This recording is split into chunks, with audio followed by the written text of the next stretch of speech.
The winter meetings ended up being pretty much a total dud outside of this deal between the Yankees and the Padres that's going to probably send Juan Soto to New York. Should the Giants have been in on Juan Soto, and why were these meetings such a dud overall? Next.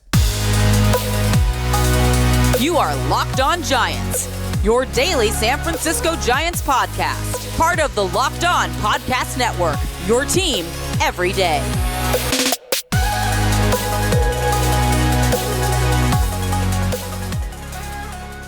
Hello and welcome to Locked On Giants, part of the Locked On Podcast Network, where it's your team every day. My name is Ben Kaspick, and on the show we provide daily episodes Monday through Friday talking about the San Francisco Giants in a way that's data-driven and rational, but also simple, passionate, and accessible to all. I'm a former contributor for the baseball statistics and analysis websites Beyond the Box Score and Rotographs. I've been podcasting about the Giants since 2015, and I'm a lifelong fan. Thank you for making Locked On Giants your first listen every day. We're free and available wherever you get your podcasts, including YouTube, so check us out there if you have not already, and please hit that subscribe button wherever it is that you're following the show. And coming up on today's show, we are going to get into the winter meetings being a total dud, except for Juan Soto, looks like he's gonna be traded to the New York Yankees. So that's actually a blockbuster. It's kind of funny because you've got Shohei Ohtani like leading the world in intrigue and headlines, and yet like kind of under the radar and almost quietly. Maybe that's just because we're here on the West Coast. If you're a New York Yankees fan, then it's probably not so quiet. But the Yankees getting Soto in a trade, it looks like. It's not been finalized yet, and it hasn't been announced yet by the teams. But the big question here is, should the Giants have been interested, or should the Giants have gone after Soto? And I'm going to tell you why the answer is no, in my opinion. Of course, it's my opinion. It's my show, so I get to have my opinion. But if you don't agree with me, that's fine. And you can feel free to leave a comment below, and I'll consider it. I'll take it under consideration. But the reason is, and it is not because I don't want Juan Soto on my baseball team. Of course, any rational baseball fan would want Juan Soto on their baseball team for the next, the guy is like 25 years old, for like 15 years, okay? I love the way he plays. I love the way he hits. He's not a good defender, by the way, which doesn't fit the Giant. Like, oh my gosh, can you imagine?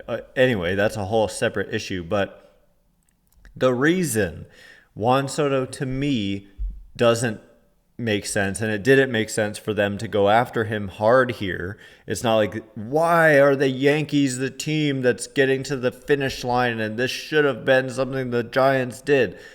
The reason why the San Francisco Giants were not the team to trade for Juan Soto is simply because Juan Soto is a free agent at the end of the 2024 season, and he is a Scott Boras client. And Scott Boras clients just don't do extensions, especially like we're talking about the big stars, Scott Boras star clients who are 1 year away from free agency. They just don't do the big old extension thing.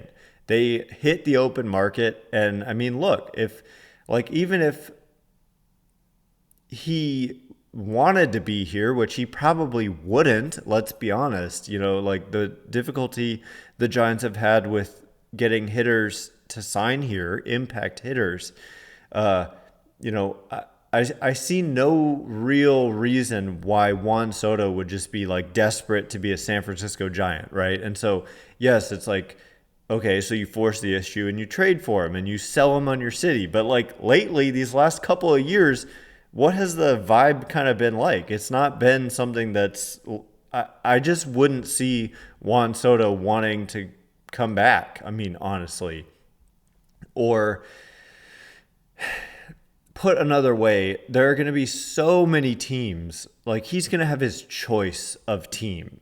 And I think the Yankees are actually a great fit. And I mean, like, weather plays a role. The ballpark plays a role. That is a really good ballpark for him with the short porch in right field at Yankee Stadium. It's the opposite, of course, in San Francisco.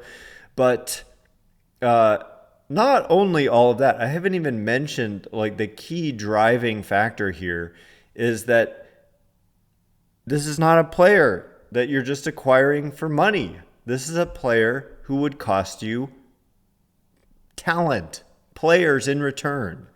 And for the Yankees, they're giving up in this reported deal that hasn't been, nobody has said the deal is official. It's kind of going through, it's likely to happen, but it's not actually happened yet. But, you know, some real upside pitching going to the Padres in this deal. And so let's just for the sake of simplicity say that Kyle Harrison was the centerpiece of a Juan Soto trade. Now, in a vacuum, would I take Juan Soto for Kyle Harrison? In a vacuum, of course. You take the future Hall of Fame hitter Juan Soto over the unproven young player. But the world, we're not in a vacuum. In reality, what you're getting is a year of Soto, and giving up for Harrison specifically, just to give an example, you'd be giving up 6 additional seasons of team control. And the last time the Giants made a trade like this, by the way, it was when they traded for Andrew McCutchen. Obviously, McCutchen then was not anything like what Soto is now. So it's not apples to apples.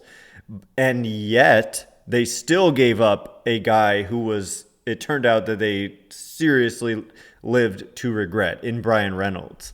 And so it's that kind of thing. And so there are just a certain subset of teams for which this makes sense to do. And the Giants just, I don't think, are one of them, because they have just failed to develop their own impact players over the last 10 plus years.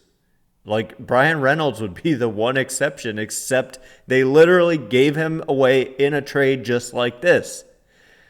And so for Soto, let's say you give up, Kyle Harrison, and then you have a 2024 season, and I think of like Carlos Rodon, like he was such an impact player when he was here, but it just felt like he was going to be gone when the year was over. And part of that was the Giants not trying to bring him back. And you would assume that if the Giants went and traded for Soto, that they would try to extend him, but they wouldn't be able to, I doubt, just because of Scott Boras, but that they would then try to sign him in free agency. But I kind of lost my train of thought on that. But essentially, you get the year of the great player, and then you go watch Kyle Harrison win a couple of Cy Young awards and make 5 all-star teams for another team. Now, I get it. That is not a guarantee. And he could go on to be a total bust. But the Giants just aren't in that position. And there are certain teams that are in that position. You just have to be in a certain position. I'm going to explain what that position is. And I'm also going to explain why these winter meetings that wrapped up already were such an enormous dud, and why patience is a virtue, because drip, drip, drip has been the MLB offseason this year. But sooner or later, and actually probably pretty soon, the dam is going to break open. And so we'll get into all of that in just a minute. And before we do, today's episode is brought to you by Jace Medical. I know that we come to sports to escape from some of the crazy realities of real life, but can we talk for just a minute about preparing for tough situations? Whether you're on extended travel, bracing for a major weather event, or limited by yet another supply shortage, you're covered, my friend, thanks to the good people over at Jace Medical. Life-saving antibiotics and a long list of daily medications can be ordered in a 1-year supply, even ED generics for Cialis and Viagra. Jace Medical has the Jace case, which I personally have in my cupboard right over there. If you're watching on YouTube, you can see me pointing to my left in my kitchen. There is my Jace case in my cupboard. The Jace case is a pack of 5 different antibiotics to treat a long list of bacterial illnesses, including UTIs, respiratory infections, skin infections, and others. This stuff could happen to any of us. Visit jacemedical.com and complete your physician encounter. It will be reviewed by a board-certified physician, and your medications will be dispensed by a licensed pharmacy at a fraction of the regular cost. It's never been more important to be prepared than it is today. I think we can all agree on that. So go to jacemedical.com and use offer code LOCKEDON to get $20 off your order. All right, as promised, we're going to get into, we're just going to finish up that thought on which kind of teams are like uniquely positioned to be trading for star rental players who aren't going to sign extensions. And it's maybe a small list, and that's maybe why you didn't see like any other teams really out there except the Yankees that were all over this. Why is it that Juan Soto, one of the greatest hitters of, I mean, I don't want to say of all time because his career is like just getting started, given how crazy young he still is. But, you know, one of the greatest starts to a career offensively ever. And why is it that there weren't, like, the whole league wasn't banging down the door trying to get this guy? Well, it's because he's a free agent at the end of the year, and his agent is Scott Boras. Thanks again for making Locked On Giants your first listen or your last listen. I apologize for these late night episodes. Sooner or later, we are going to get back on a daytime episode schedule. It's a construction issue. It's been a travel issue. It's been a nightmare. So I apologize for that, but we have been with you every single day. And actually next week, we're switching to 3 days a week, right when things might actually start happening. And we will always be with you if anything of significance happens, which it will. Like that's the thing that's going to come up later is like patience, because this dam has to break eventually. By the way, Locked On has launched the first ever national sports 24/7 streaming channel on YouTube. Locked On Sports Today is here for you 24/7, covering the top stories of the day with the local experts of Locked On, plus our national shows covering every league. Go to Locked On Sports Today on YouTube and subscribe to the first ever national sports 24/7 streaming channel. And so, yes, who are these teams that are, in my opinion, the teams that are the ones that it makes sense, the teams for which it makes sense to trade for a Juan Soto, in given that you're just getting him for 1 year guaranteed, and that he very well could leave you. Well, it would help, first of all, to have a pretty good idea that he wants to be where he's going. And I have a feeling there's no reason to believe that Juan Soto wants to be a San Francisco Giant. Like, what? I don't see, there's no personal connection that I can think of. The ballpark is not hitter friendly. The weather, he's from the Dominican, and you're talking about cold and wind, and it's just like, I think they have a legitimately higher shot at signing Shohei Ohtani this offseason than they do at signing Juan Soto next offseason. And I'm not just saying that because we're in the here and now and I'm trying to make a point. I really feel that way. The Giants were a finalist for Ohtani last time when he first came over here. They appear to be a finalist again this time. Yeah, so anyway, there are certain teams I would say that teams that have an abundance of minor league talent, right? Like, and an ability to churn out year after year impact players from their minor league system. And that just has not at all been the Giants, okay? And so that's it. That's where I draw the line. Because you finally like have gotten some of your core young players to the major leagues and guys who look like they could have real productive major league careers with Marco Luciano and Kyle Harrison and Luis Matos and Patrick Bailey and some others.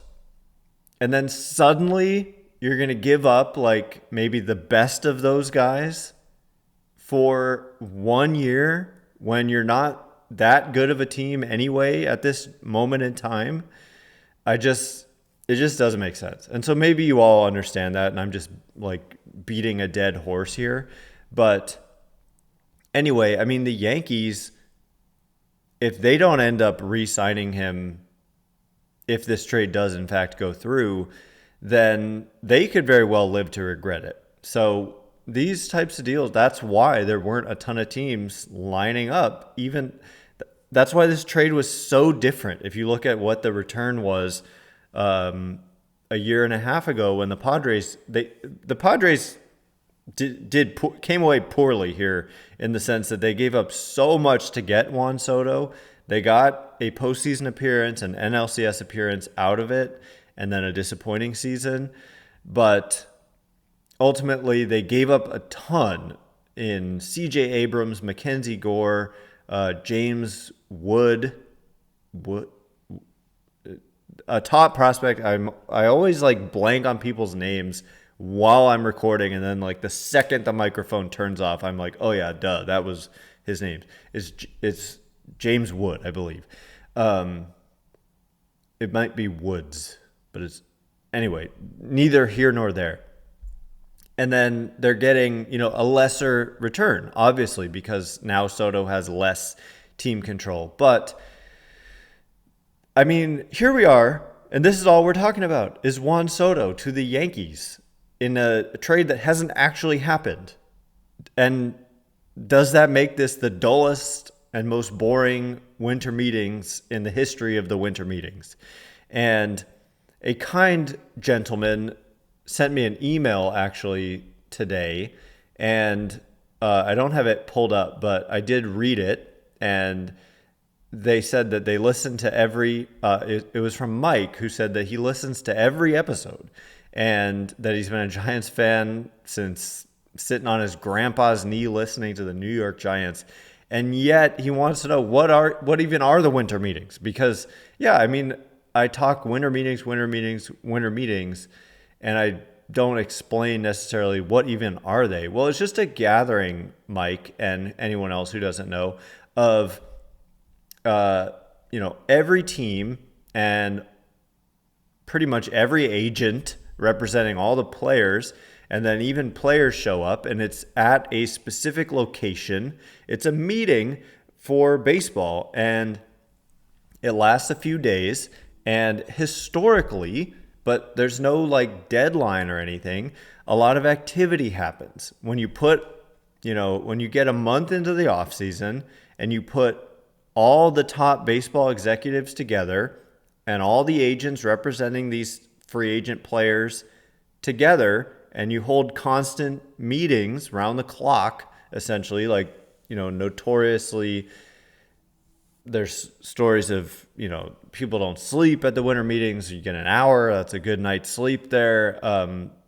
And a lot of the time it pops off. Last year it popped off. In recent years, it's been fun. They had to cancel it because of the lockout a couple years ago, right? That was brutal. But that's basically what it is it's just a gathering where a lot of activity usually happens. But every so often, I would say every 5 or 6 years or so, you get one of these, which is what we would call a total dud of a winter meetings. A total dud. Where basically, as we discussed on yesterday's show, the national media kind of decided to blame Shohei Ohtani for like wanting his free agency to be discreet. And that reminds me, like, I really appreciated this email from Mike, who the subject of the email was cultural misunderstanding of Shohei. And Mike talks about studying Japanese in college and a bit.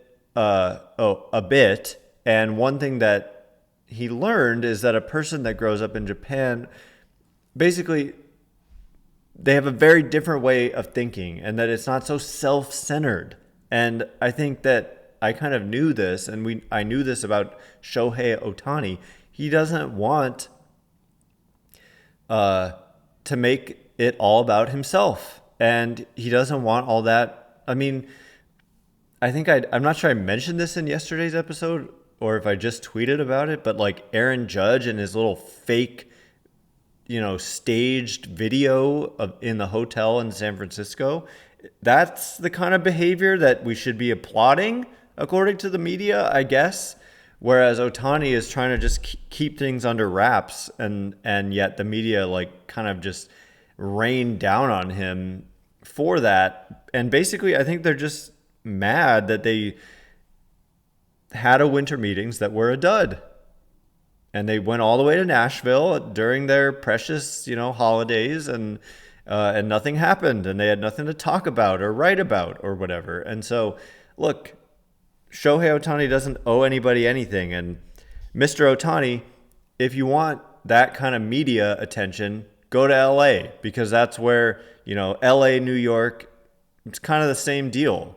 But San Francisco, different animal. We kind of let people be here. And so, I don't know. That's why I've always viewed the Giants as a legitimate possibility for Shohei Ohtani. And here we are. Winter meetings concluded, and we still have no idea where Shohei Ohtani is going to end up. Would I still put the Dodgers as the favorites? I don't know. Nobody knows. Everybody who says stuff is just saying stuff because they have to. They have to fill the airwaves. They have to meet, deadlines. They got to write something. They don't know anything, is what it seems to me.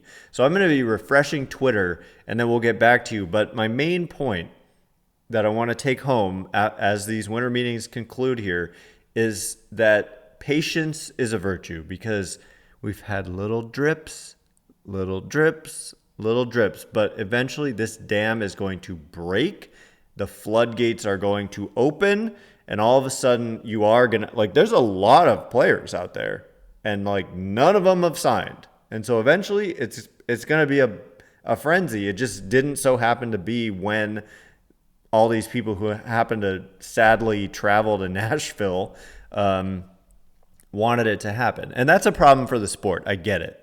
That's a fair criticism, that it's not good for the sport, but it's not fair to blame Shohei Ohtani. So we will get into patience is a virtue, because it's the calm before the storm in just a minute. And before we do,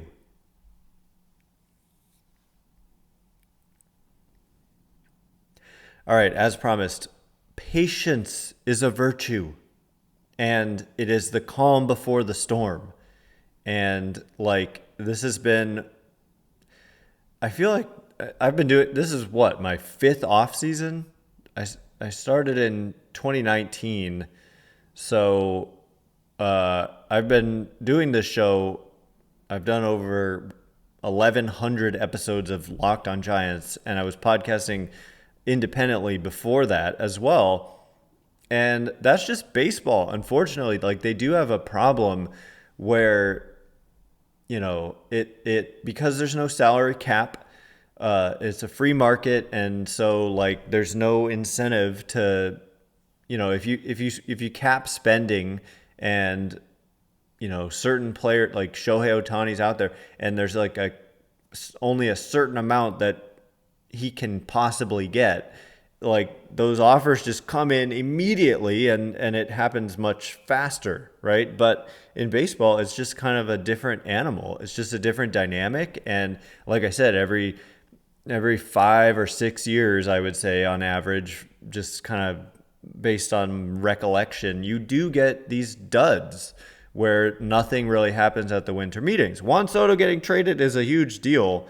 But that actually hasn't happened yet. So I'm calling it a dud officially, and possibly the worst winter meetings I can remember. Although, I mean, Juan Soto, like, probably going to the Yankees is a pretty big deal. So patience being a virtue, and just where do things stand with the Giants? Well, the fact is that nothing has changed from yesterday to today. Nothing has changed from the start of the offseason to today, well, except that they got a new manager in place. But in terms of like their pursuit of talent, I don't think they were ever a logical trade partner for Juan Soto. Aaron Nola and Sonny Gray were possible fits, but starting pitching with Aaron Nola and Gray being starting pitchers is the strength of this free agent class. And there are several good starting pitchers still out there. And I think the Giants' number one starting pitcher target is going to be Yoshinobu Yamamoto, who we know for a fact is not even going to meet with teams in person until next week.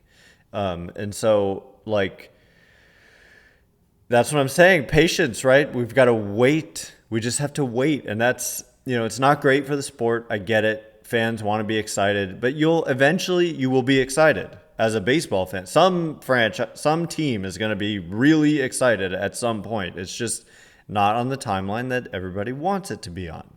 And regarding Shohei Ohtani, I mean, here's the thing that I want to say is that the Giants, from all indications, they met with him on Saturday. And we also learned there was a report that I read that the Dodgers met with Ohtani on Friday. So kind of like that, kind of like going second, better ballpark, IMO, Dodger Stadium. Yeah, I'll admit, it's got its charms, the views and the warm weather and all that, blah, blah, blah. Hate the Dodgers, but, there's pros and cons to the stadium. But Oracle Park, way more modern and just stunning. One of the top ballparks, one of the top kind of tourist destinations in the world. Even. I mean, architecturally, one of the more beautiful kind of sports venues in the world, probably. And Ohtani got to be there. I'm going to continue to remind you that the Giants were finalists for him when he was first coming over here from Japan, coming off a 98-loss season. And he commented on really liking Buster Posey's aura. Not his aura ring, but his aura. And Buster Posey was one of those photographed in the parking lot at Oracle Park, along with Farhan Zaidi and Bob Melvin, after this supposed meeting with Shohei Ohtani on Saturday at Oracle Park. And so Ohtani's probably nearing a decision. Like, I would expect that Ohtani makes a decision. I would be surprised if by this time next week he's not picked a team. And it could be any moment, really. But to say a week and to say I would be surprised if he's not made a decision within a week, I think that's significant. It's just like we want it right now, but it just hasn't happened. But the fact that the Giants are still in should be, reason for optimism, hope. It didn't happen this this beginning of the week, but nothing happened. It didn't happen for anybody. And also, the reports of Yoshinobu Yamamoto, who I would say is the second best free agent in this class. Susan Slusser of the Chronicle saying that that two rival teams have said to her, people from rival teams have said to her that they consider the Giants to have an edge with Yoshinobu Yamamoto. And these were teams that had interest in him, which to me means they met with him but probably didn't make it to that next round, which is next week. And we have also heard, there was a report, I read something about how the Giants were, in fact, one of the teams that was going to meet with Yamamoto next week. And so this is a good thing, my friend. You got a face-to-face meeting with Shohei Ohtani. You're getting a face-to-face meeting with Yoshinobu Yamamoto. These players haven't signed. The market has barely budged. And that's just where we are. Does baseball have a problem with its free agency? Absolutely. Absolutely. But we've known that forever. They should address it in the next collective bargaining agreement. They should try to figure something out to make free agency more exciting for fans. But that's not the story here. You can't just bring that up all of a sudden because Shohei Ohtani doesn't do what you want him to do. He doesn't, come out, descend from the heavens and land upon Nashville, Tennessee and say, I'm going to play for the Dodgers. That's what the media wanted to see. But they didn't get it and they cried about it. So I found that kind of funny. Anyway, that happens to be all the time we have for today. Thanks again for making Locked On Giants your first or your last. This, for now, listen every day. We are free and available wherever you get your podcasts. And coming up tomorrow, I want to throw out a mailbag. I think a post-dud winter meetings mailbag is actually going to be really, really interesting. So look out for that tomorrow. And of course, usually when you have dud winter meetings, you get a lot of activity shortly after the winter meetings. And so that's what I'm saying when I say patience, ... if you're looking on YouTube and you see that graphic, is that just wait, because it's going to happen. I mean, we're talking about Shohei Ohtani, man. This is the biggest free agency ever, and we're kind of just mad because it isn't happening on our time. But sooner or later, this guy's going to sign, and it's going to be the hugest story ever. And so anyway, there you have it. Once again, my name is Ben Kaspick. Check me out on Twitter at Ben Kaspick, Kaspick. If you like the show, please consider rating it or leaving a review. It helps me out a lot. So thanks in advance, and thanks to everyone who's done so already. Can't wait to be with you again tomorrow. Thanks again for listening today. You are now Locked On Giants.